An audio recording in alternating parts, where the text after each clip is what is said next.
Hello everyone, welcome to Glass Half Dead. Let's not screw around with an introduction. Let's get straight into the rules of Rogue Trader. If I can find it. 1 second, here we go. Okay, ultra close confines. Now, these rules are only able to be used in match play, that is, on this particular Rogue Trader board. Okay, on this one and on the flip side, so on the Thunderhawk, not the Thunderhawk, the True Hawk and the Mindstorm Shrine. You can't use it anywhere else. A very quick note, which is a complaint. We've got to start with complaints here. Command points. These tactics here, which obviously have to be used in the True Hawk and Mindstorm Shrine, you don't get given tactics cards for these. So you'd have to print them out. That just seems like a huge oversight, because you get a deck of tactics cards. Why couldn't they just give you 2 more? Equally, when you buy a Killzone expansion, they give you one of these as a nice big weird shaped like A5 almost card. We don't get them either. I'm more forgiving about not getting them, but I feel like that was just a total oversight and it would have been really easy to put those in here. Okay, let's talk about the difference between ultra close confines and standard stuff. So firstly, all of these are effectively advanced rules in the sense that you're still playing with all of the core rules and then you are adding these on top of that. First things first, walls. We see them here. I'm not sure if you can see them from this distance, but I'll change the camera angle at some point. All of these walls have a little red line outside of them, and this wall and a red line very clearly, you cannot see through it and you cannot measure through it for any reason. This also changes slightly how things are measured, which is kind of cool. So let's say you have, I have no good models to use here. Let's say you've got this guy here giving off some sort of 6-inch aura ability, and you've got a guy there. Look at that, clearly within 6 inches. Let's move it so it's only just within 6 inches. Okay, just in. But you can't actually do that. So you'd have to go an inch that way, then across, and then down. And look at that, he's actually 7 inches. You cannot measure through these walls at all. Let's actually read what it says. Both sides of the game board have walls represented by thin red lines, which I mentioned. Walls are a special type of terrain feature that models cannot move, see, or attack through. They use the following rules. So the measuring, which is what I just described to you there. Movement, even if you've got fly, you cannot move through.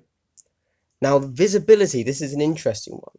So let's go back to the board. Now this is quite interesting for visibility. So in addition to the usual rules for determining if one model is visible to another, models cannot see through walls. That's fine. Yep. This means that a model can see another model if it is possible to draw an imaginary straight line 1 mil in width from the closest part of the first model's base to any part of the other model's base without the line crossing a wall. In the example below, the glitchling is visible to the voidsman, as a line can be drawn from the closest part of the voidsman's base to the edge of the glitchling's base. Now, let's pull this up nice and close for you. So what's very interesting here is that if this was a standard kill team line of sight, the voidsman wouldn't be able to fire on the glitchling. But because he can just see the base, even though this glitchling is turned so that he wouldn't be able to see, or maybe he could, so you've got to remember, at this point, we are losing true line of sight and going from the base. Very interesting. So that actually means that pivoting, that weird pivoting rule is less significant at this point. It also does make a note in measuring, where it says you have to measure from the closest part of the base. Let's look here. The closest part of this model's base to this is actually there, but because of walls, because you cannot draw a line of sight or movement or anything through a wall, this becomes the closest part of the base. But there's more. Obscured. In addition to the usual rules for determining if a target is obscured, for which you may need to get a model's eye view to look at the intervening models and terrain. Yep. It is necessary to determine if any intervening walls may help to obscure the target. To do so, draw a straight line from the closest part of the attacking model's base to the target. If the line can be drawn to all parts of the target's base without crossing a wall, they are not being obscured by any walls. So in this example, model A, completely unobscured, model B is obscured. So, yeah, they've gotten... It's interesting. I don't mind this at all, actually. If anything, crazy as it might sound, I prefer this because it's very cut and dry. And there's no modelling for advantage. It's just, can you see their base? Yes, you can hit them. Is their base obscured? No? You're fine. And so from a competitive standpoint, that actually is really good. However, the reason they can do it on this board and can't do it on the others is because of height. On this board, there is no Z-axis. It's only X and Y, which means that going from the base makes perfect sense. Doors! Let's do it. So I'll very quickly summarize it for you. If you begin or end your movement, can only be a normal move, not an advance or a charge, within 1 inch of a door, you can open it. There you go. However, if there is another enemy, or if there is an enemy within 1 inch of the door as well, then you have to roll off to see who opens it. Let's read what it actually says. Doors. Both sides of the Rogue Trader game board feature doors, the location of which are shown on the following pages. Yeah. By default, doors are closed at the start of a mission, in which case they block movement, visibility, and measurements in the same way as a wall. Doors cannot be targeted or attacked by either player's models. There you go. Just in case somebody was going to argue that you can blow up a door. Let's hope we can do that in the future, though. That sounds fun. An infantry model can open a closed door or close an open door if it either starts the movement phase within 1 inch of the door and remains stationary that phase, or if it ends a normal move within 1 inch of it and there are no enemy models within 1 inch of it. A model cannot open or close a door if it is shaken or readied, or if it advanced or fell back in that phase. So, good to note that you can't ready and open or close a door, I suppose. Also, just to note that it does make such a big deal about you need to have the infantry keyword. So far, I believe everything does have the infantry keyword. Hold on. Does that change for the Gellerpox? Or any of the swarms? Yes, okay. So, some of these Gellerpox are swarms and not infantry. Or vermin. So, but I think that's it. Everything in the standard kill team is infantry. But that does mean maybe, maybe we're going to get an expansion of unit types. I'm sure we all know the Commander expansion's coming. Maybe we're going to get the Beast expansion. The Swarm expansion? I don't know. Okay. If there are any enemy models, other than shaker models, within 1 inch of the door the model is trying to open or close, one can attempt to stop the door from being opened or closed. If one does, the players controlling the two models roll off, and the winner chooses whether or not the door remains closed or open. If a door is opened, it is moved to one side, see below. The area that the door occupied is now referred to as an open doorway, and is treated as open ground until it is closed again. If a door is closed, it is moved back to the closed position. If a model is standing in an open doorway when the door is closed, in other words, they are in the way of the closing door, the door will not close, but you must roll a d6 for each model in that open doorway. On a 1, that model suffers a mortal wound as they are partially crushed by the door before it reopens. And then we get the tactics. Let's jump straight to this tactic here, remote access. We'll come back to this in a sec. 1 command point. Use this tactic when an infantry model from your kill team is not shaken and did not advance or fall back, ends a normal move within 1 inch of a control panel terrain feature. Come to that later. And there are no enemy models within 1 inch of the same control panel. Open or close one door on the battlefield as if your model were within 1 inch of it. Choose up to D3 doors and or open doorways instead if this model is a comm specialist. That's quite cool for a comm specialist. Get them there. Something you can start dealing out mortal wounds to anyone stood in doorways. However, it does say that you do this as if your model were within 1 inch of the doorway. So any enemy model within 1 inch of that doorway still has a chance to roll off against you, and they don't take the potential mortal wound. Point blank Overwatch. This is quite a long tactic. So all it means is you've got 2 models. Here and here, right? This guy declares declares to charge this guy. Typically, you wouldn't be able to fight Overwatch because he's blocked and out of line of sight. However, if you use point blank Overwatch, when this model declares the charge, it means that you can stop this model at any point along their charge and fire Overwatch. So as soon as they get there, you stop them, you shoot, they continue the charge. There you go. Simple. A quick note there, actually. For Tau Breachers, I don't have a Tau Breacher, but bear with me. Let's say, even if it was an open charge, and there's nothing in the way, you could still play your command point. And as they charge, because it allows you to stop them at any point on their charge line, you can wait until they are within 2.5 inches. You can hit them with your strongest weapon. Not that you'd have to wait for 2.5 inches, because it's an Overwatch, so you're always hitting on 6s. So you could wait for 5 inches if they're charging from 7 or 10 or whatever. Wait till they get to your shortest range profile, then hit them with that instead of your medium range. Not going to go over all of this. However, one thing to note on both of these pages is that the way the board is set up, it does say you have to set it up this way. There's no, you can't, Basically, there is a door for every doorway. So there would be no changing that anyway. But then these, you have to set all of these up where they are set up. Even for match play. Also, there was no scouting phase if you're doing either True Hawk or Minister Ormstry. Now that I've read through commanders, I kind of get what they are. You can put a commander into any kill team, and they are effectively pre-made characters that have already gone through the campaign. So they can be up level 1, 2, 3, or 4, and you can put them in, and they can use however you kit them out.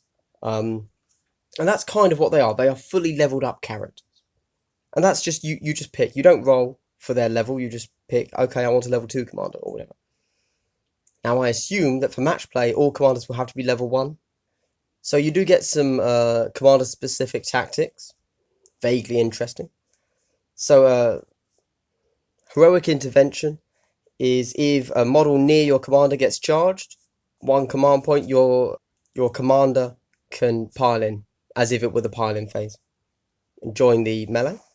Look out, sir, when you fail a saving throw, your commander can use Lookout, sir, 1 command point for anyone within 2 inches. Any friendly model within 2 inches takes a hit instead. Very similar to 40k there. Duel of Honor can only be used against another enemy commander, and you reroll all failed hit and wound rolls for your commander's attacks until the end of the phase. There you go.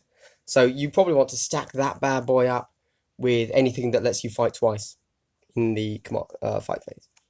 Now we have the interesting weird bit about commanders. What exactly that means for match play if we're playing with commanders. So basically, when you take a commander, you have to pick a model that has the commander keyword, and you then can kit them out with commander traits. And you see these all have point levels next to them, so 5 points, 10 points, 5 points, 20, 15, 30. For these two here, you have to be a level 4 commander. Again, that's not hard, you just say this is a level 4 commander. Oh, also, in campaigns, commanders can't level up. For 5 points, the model automatically passes nerve tests. Pretty cool. Can't argue with that. Destined by Fate. Roll a d6 each time this model suffers a mortal wound. On a 6th, that wound is not lost. Okay. Depends how many wounds they have, if I'm honest, because that's only 1 in 6 chance, and it costs you 10 points. 10 points would be another model in most armies. Stoic Hero for 5 points. Ignore the penalty to this model's hit rolls from 1 flesh wound it has suffered. Pretty good. That's kind of giving it a Space Marine light tactic. And then Tactical Planner. 20 points. This is huge. At the start of the first battle round, you gain D3 command points. When I first read that, I thought, wow, that's really good. That's like, wow, that's a must-take, surely. But then I thought about it for a second. 20 points is... So if you start a campaign game, any game, 10 points lower than your opponent, you get 1 extra command point at the beginning of the turn. At the beginning of the battle, the match. So it's not per turn, it's 1. So you are effectively, by taking this, 20 points lower down than if you took Destined by Fate and Iron Will and Stoic Hero. Right? So you're 20 points down because you're not taking those, you're taking that instead. If you're 20 points down, that's 2 extra command points anyway. So this is just giving you a randomization on that to either be one less command point or 1 more command point. You might as well just be 20 points down. Just break even, take the 2, call it a day. And then for anyone interested in campaign play, we've got 15 points, Generalist. Instead of choosing the level 4 ability from their specialism's ability tree, you could choose a level 1 ability for this model from a different specialization listed on their data card. Their specialization does not change. That's pretty cool. That's pretty cool. I like that. I mean, I don't think I even need to explain why that's powerful.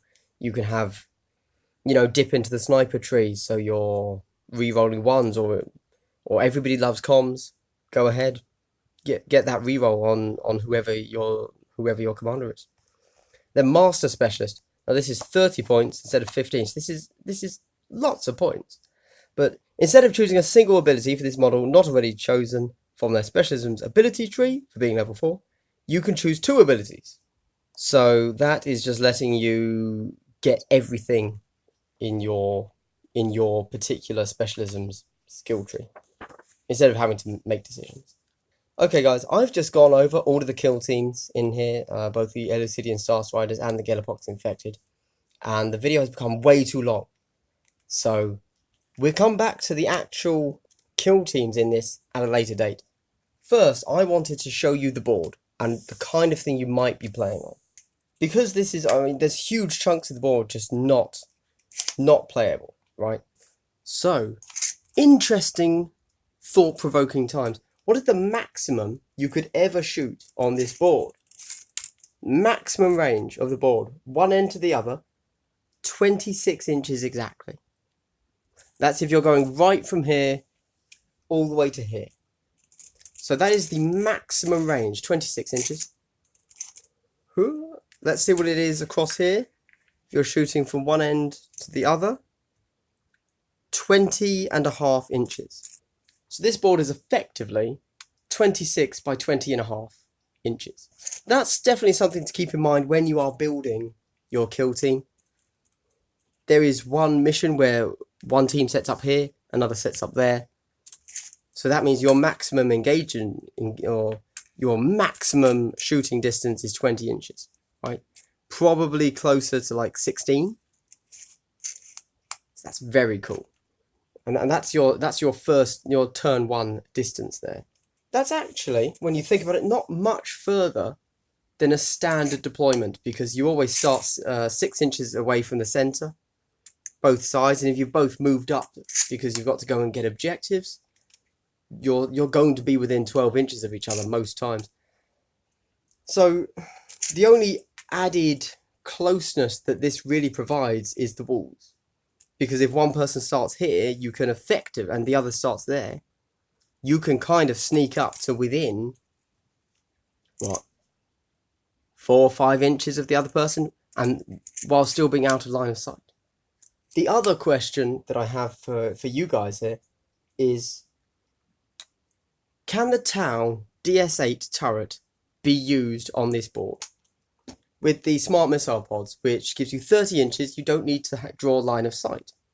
I argue that it can. Because although somebody has mentioned, it's like, well, thematically there's a roof here, isn't there? and so it can't fire up and then have it come down. But I'd say they're smart missiles. It's not a barrage weapon.